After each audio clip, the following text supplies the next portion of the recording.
Ben Affleck sat in that screening room on October 6th in New York City watching Jennifer Lopez in Kiss of the Spider-Woman, and when he emerged, he didn't mince words. He praised her with a respect that felt equal parts admiration, pride, and maybe a touch of awe.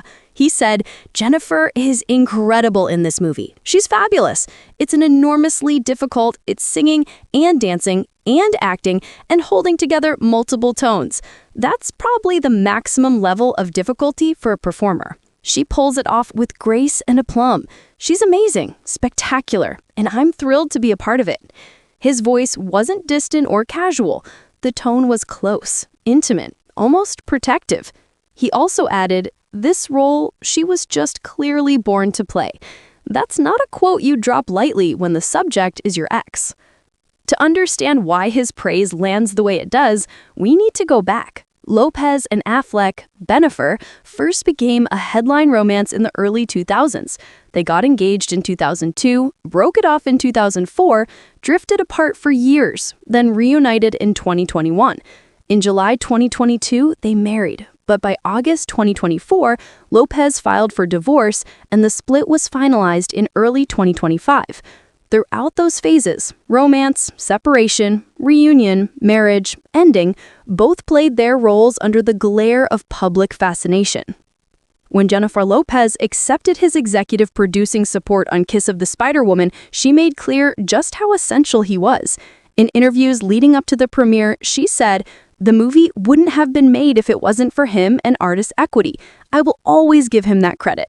She recounted telling him, "This is a role I was born to play." And his response was simple, "Okay." And then he helped make it happen. She's spoken about how the filming process in the middle of emotional turbulence became a kind of refuge. During a Today Show promo appearance, when a host tried to bring up the divorce, she cut him off. "Look at this guy," and steered the conversation back to the film, though she still acknowledged Affleck's role in getting it made.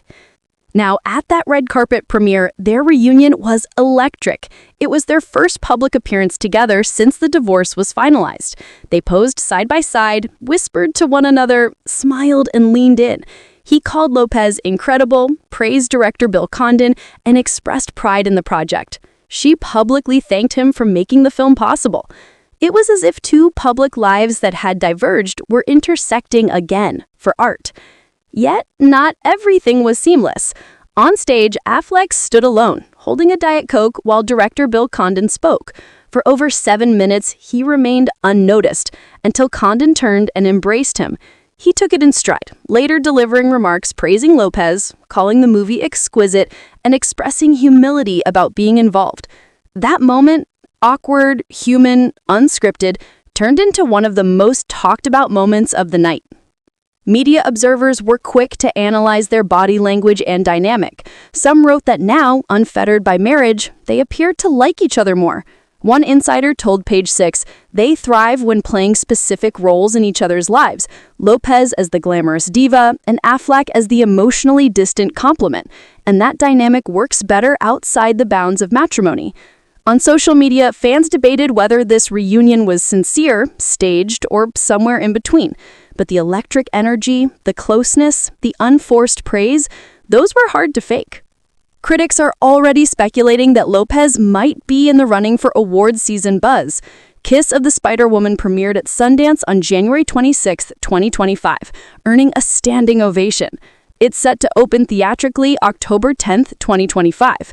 The film is adapted from the stage musical by Terrence McNally, John Kander, and Fred Ebb, itself based on the 1976 novel by Manuel Puig. Lopez plays Ingrid Luna, a diva figure in fantasy sequences woven into the narrative lives of political prisoners. The film demands Lopez showcase a full toolkit: dramatic acting, vocal performance, dance, emotional vulnerability.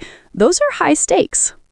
Affleck's role as an executive producer through Artists Equity, his company with Matt Damon, means this is more than a casual endorsement. He's invested financially, emotionally, reputationally. When he says, "I'm hugely proud of it," the audience is going to respond hugely to it. I can't wait for people to see it.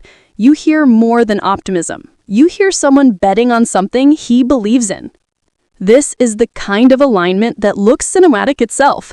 two people whose personal history is already mythologized, converging again at the intersection of creative ambition and emotional truth.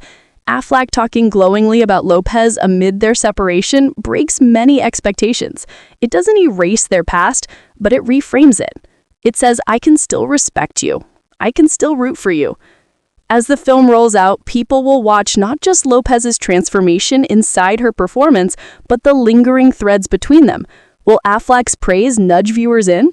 Will the story of their reunion become part of the film's marketing narrative? Will audiences see Lopez's performance through the lens of their shared history? The theater will tell, but the buzz is already roaring. Make sure to like, subscribe, and stay tuned for more celebrity updates just like this.